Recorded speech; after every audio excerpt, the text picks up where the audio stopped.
This particular message from Minister McKenzie actually feels like a president to president message as he analyzes what probably sounds like an embarrassment he experienced in Ethiopia on a visit. You know, I usually tell you guys how much I really like Gayton McKenzie.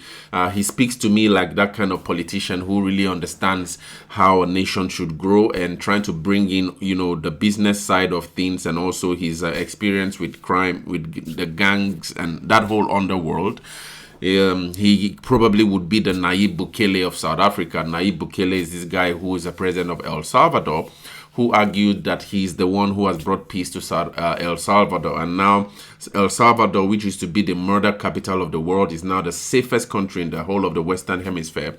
In a church service here, I was really enjoying and really listening to him. He actually gave this real story where he tried to teach some of his family members, I think his kids, so, you know, a lesson on how, you know, all countries really are nationalistic and they protect their borders. But when it comes to South Africa and South Africans trying to really fight to protect their borders, the world calls them xenophobic. And so this is actually a really interesting speech, and which he argues for the need and the necessity for South Africans to be much more nationalistic and really, you know, try to really keep on this whole fight with the whole movement with Abahambe and not really allow foreigners, especially the illegal foreigners, especially. That's really important for me to clarify. Illegal foreigners from overrunning South Africa. Let's quickly listen to how he breaks down this whole problem and the lesson he picked from his experience and his short trip to Ethiopia. And I'll be back for some really interesting analysis on the whole visa-free movement that's actually spreading in Africa and how that could actually influence South Africa going forward. Not everything needs a fight. Sometimes you fight instead of taking the lesson. I'm going to repeat this because that's what I want to talk about. Sometimes there's a lesson and not a fight. Nou wil julle voorbeeld maak wat gebeur.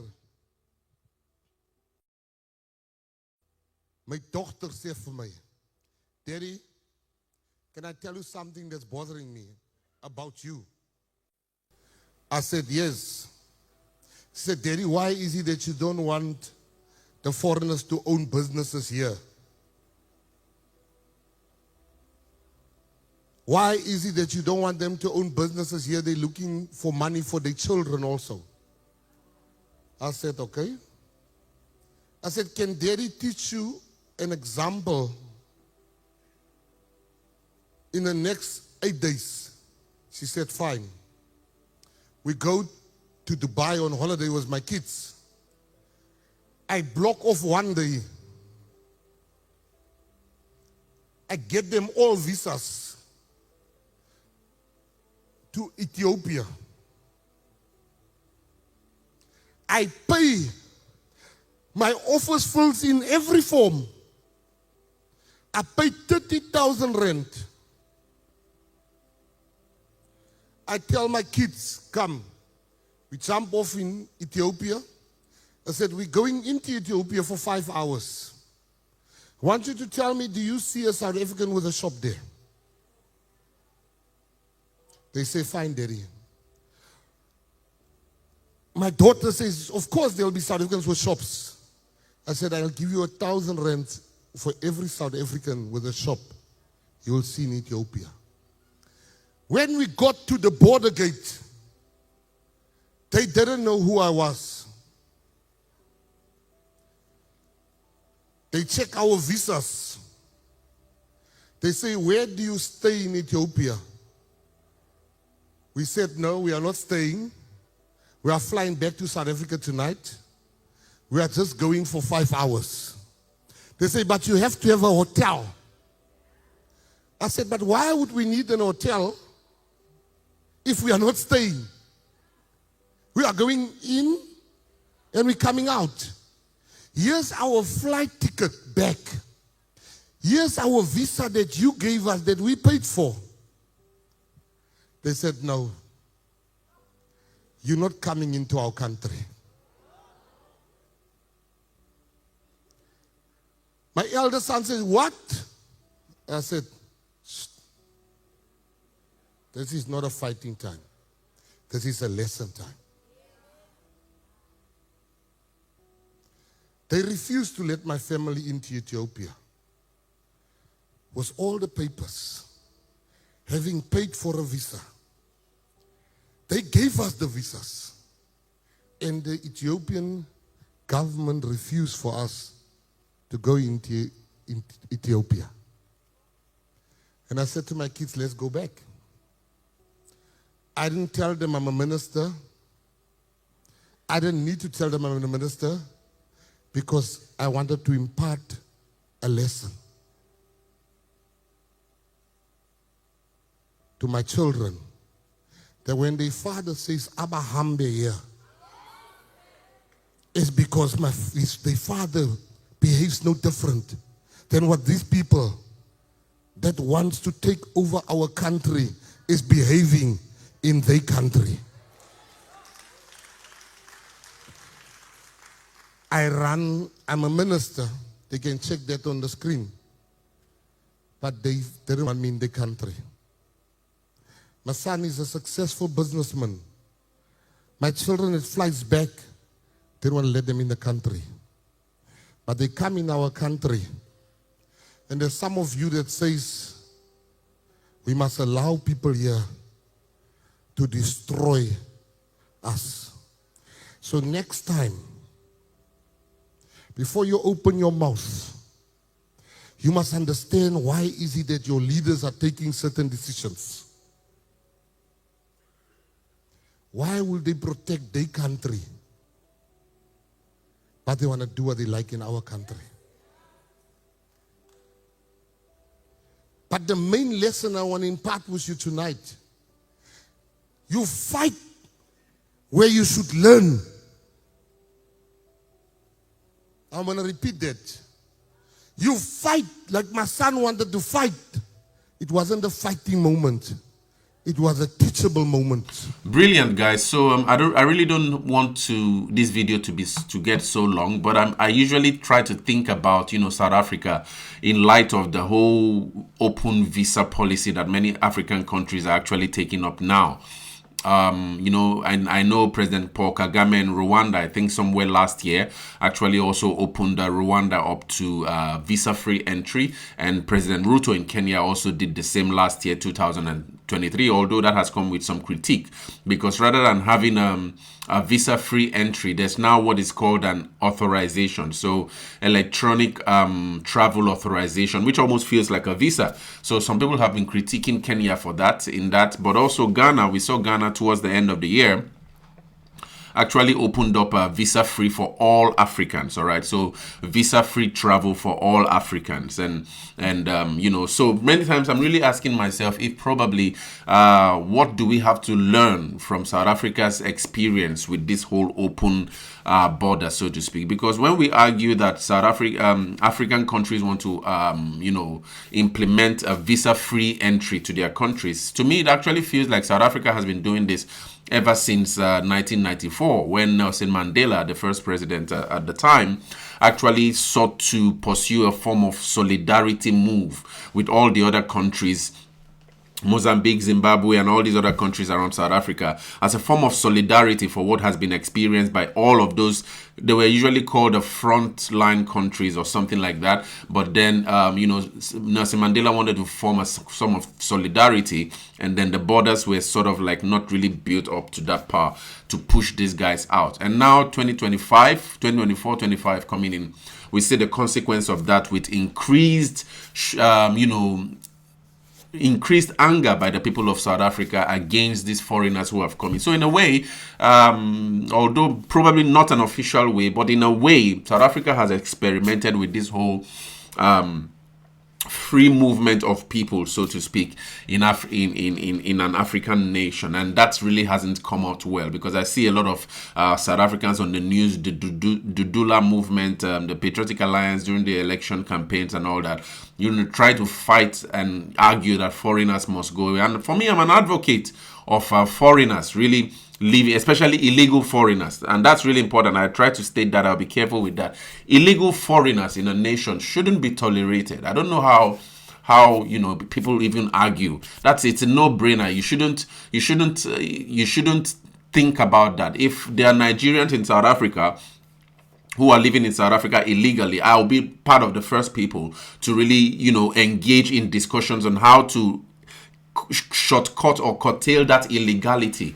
For me, I've lived in countries for many years. I've lived in the Nordic states, Finland, Sweden, Norway, Denmark. In these countries, you don't dare to say you want to get in. It's not even possible. The systems, the structures put in place make it almost impossible to even get into these countries and exist as an illegal. And so I'm really a proponent of people not moving into countries illegally, all right? And so South Africa should also, I'm on the side of the argument, especially by South Africans, that, illegal foreigners shouldn't be in South Africa. The government should step up its game in really trying to fight that, although it's really tricky. I know one solution will be this border, because I know if you remember some of my last videos, I spoke about how the these countries close by, the Zamas from Mozambique, and a lot of people from Zimbabwe along the Limpopo River and all that. That if these guys are deported, because there's no clear border structure, by the next weekend they're back into South Africa. So it's almost like a redundant policy, okay? But also at the same time, it's really tricky because South Africa almost represents the light in that region.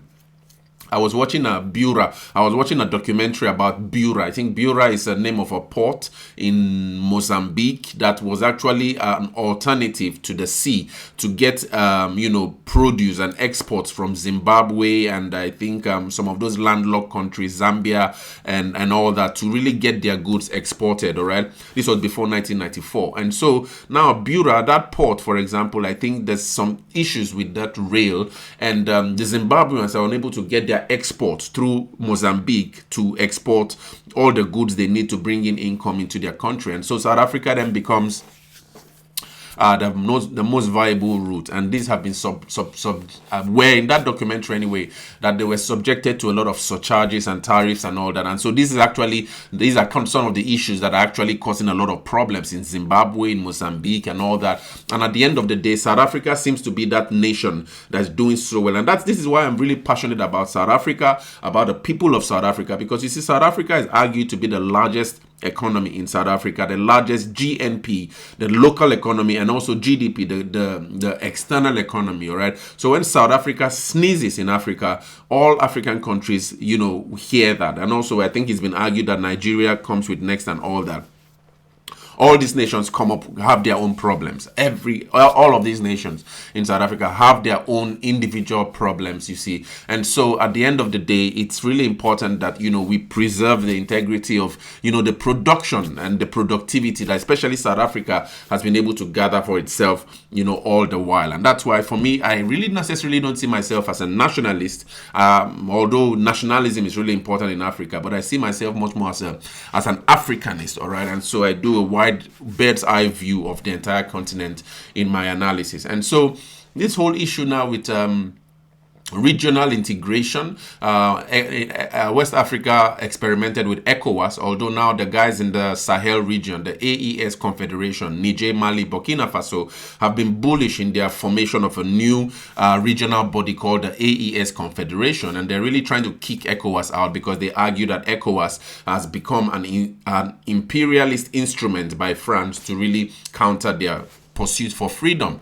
And so Captain Ibrahim Traore, if you watched Ghana's inauguration 2 days ago, you could see that when he actually rose up to greet the Ghanaian president, all of Ghana exploded. He's actually really popular in West Africa at the moment, although he came into power through a military coup, so to speak. And the guys in Niger, the military junta in Niger, led by General Chiani, and in Mali as well, we also saw that last weekend there was a sort of like almost attempted, I wouldn't call it a coup, but there was an attack at the presidential palace in Chad, and Idris Deby there, who is leading the front. Leading the front as well in Chad. In Mali we have I don't remember his name now anyway. But these countries have decided that they do not want to they do not have a part with ECOWAS, all right? So regionalism is key. And for me, I'm a beneficiary of the whole ECOWAS program. I remember how we used to travel from Nigeria, from Lagos to Accra, and all you needed basically was your passport. There was no need for a visa to get into Togo. When you travel by road from Lagos, you get into Cotonou, and then you get into there was Togo, and then in Accra. So in West Africa, it's been experimented a lot, this whole thing with free movement, all right? So it's not a surprise to see Nigerians in Benin. It's not a surprise for see Beninese in Nigeria doing trade and all that, and, you know, and all that. In the EAC Confederation as well, I think the East African states, I think there's also this program that is exempted, that exempts the EAC citizens from Kenya, I think Ethiopia, and all those countries from having these rudimentary checks. They can move around freely. But then in the case of South Africa, SADC, I don't know if SADC has this kind of arrangement anyway, but it was unfortunate that Gayton McKenzie had to visit Ethiopia and was subjected to the requirements of, you know, of Ethiopia in itself, having the fact that there has to be a proof of a hotel reservation, as well as a visa. So Gayton McKenzie really didn't feel at home with that requirement, and in his argument, arguing that, as stringent as Ethiopia seems to be as a nation, most of its many anyway of its citizens, according to his argument in this video, operate shops, so to speak, in maybe these are the spaza shops that Police Commissioner Senzo Nchunu unleashed a raid on, I think somewhere 2 months ago, and that most of them come to South Africa, exist illegally, and really operate these shops. Meanwhile, in visiting their own country, they are really nationalistic, and you have no right to really act in any way when you get to Ethiopia. So these kinds of arguments actually now seem to be pushing that whole bar of to what extent should African countries go in securing their borders and really being nationalistic, now that there's a wave in African countries to really have much more visa-free, open border kind of thing. How would South Africa function in such a future for Africa, where, I don't know how much work would have to go on, with the citizens to slowly start embracing this possibility of having a free Africa, or will South Africa be the only nation in Africa that would decide not to sign a possible treaty in the future of an open Africa for all? These are really interesting questions, especially in light of this whole Abahambe. Although the whole thing with the free movement in Africa, I think it has some structures that you cannot just move into any country just without a citizenry or through crooked means. There's a structure, there are structures in place. But probably could this be time for many African countries to slowly start thinking about the possibility of this future, especially in terms of with the likes of the AfCFTA, the African Continental Free Trade agreement, that is really pushing slowly and trying to encourage much more intra-Africa trade going forward among many African countries. So should South Africa be much more prepared for this? But in terms of preparation, I would suggest also, and I would think that, what Leon Scriber is doing is really good in trying to digitalize the identity, system in South Africa, but also the borders is also key, because South Africa has to really have strong borders to really help to ensure that everybody getting into South Africa comes in legally and all of that. But this was a really interesting story for me. I thought it was really interesting, and how the whole movement with Abahambe as a focus for the Patriotic Alliance is still very valid, and Gayton McKenzie tries to show this through this story. But I don't know, what do you guys think about this experience he had with his children in Ethiopia, as he really shares in this church? Share your thoughts in the comments.